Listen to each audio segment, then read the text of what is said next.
Pag bumabiyahe ako papasok na opisina, pag natanaw ko na yung Hitchung Building, happy na ako. Kasi ibig sabihin nun, malapit na ako sa destination ko. Makakapagpahinga na naman ako. Papasok ka pa lang ng gate, makikita mo na yung mga security guards. Matsagang nagbabantay para sa seguridad ng buong compound.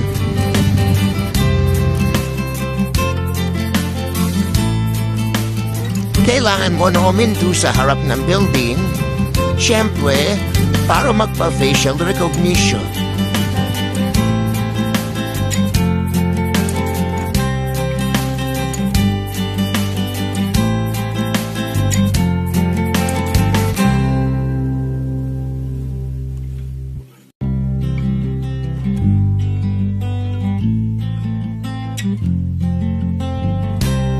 Pagkatapos, gagirahin ko naman ang motor.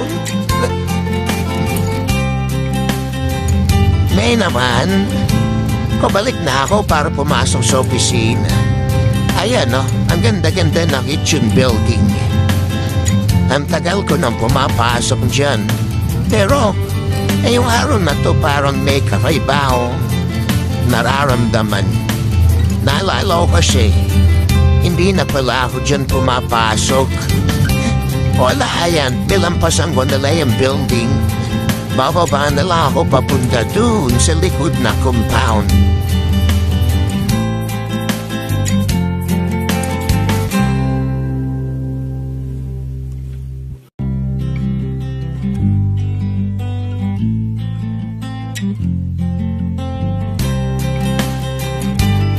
Medyo mahabang lakarin to.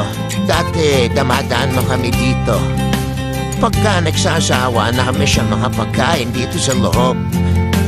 So, may dahanan kasi dito sa likod. Ayan o, may gwardiya na naman. Tapos mayroong pinto dito paglabas mo. Parang ibang mundo na naman ng lalakaran mo. Sabi nga nila wala namang permanente sa mundo. Laging may pagbabago. So, ito na ngayon ang pagbabago sa mga empleyado ng Napocor. Dito na kami ngayon mamamahay sa bago namin opisina. Medyo nakapanibago nga lang lakarin kasi may kalayuan galing dun sa original na opisina namin. Pero mukhang maganda naman yung kapaligiran. Maraming puno, maraming building. Nakakamangarin tingnan yung mga structures. At saka maraming kain ngayon dito. Subukan kaya natin kung maglalaki ang kami lalo dito. O kaya rin kaya namin kumain dito araw-araw ay ang mamahal na pagkain. Ayun, nakatanaw ko na yung building. Di na ako pala malayo. O kaya hindi naman nakakainip lakarin kasi marami kang nakikita, nakakalo sa mata. Sana lang makapag-adjust kami dito. Hindi kasi kami sanay sa mga mararangyang lugar. Pero ito na talaga, totoo na. Mixed emotion, sad kasi iiwan ang dating opisina. Pero excited din kasi may bago kaming lilipat ng opisina. Kaya nahirapan tayong iwan yung lumang opisina natin kasi marami yung masasayang karanasan dun eh. Pero hopefully dito, magsisimula ulit tayo, gagawa ulit tayo ng masasayang pangyayari.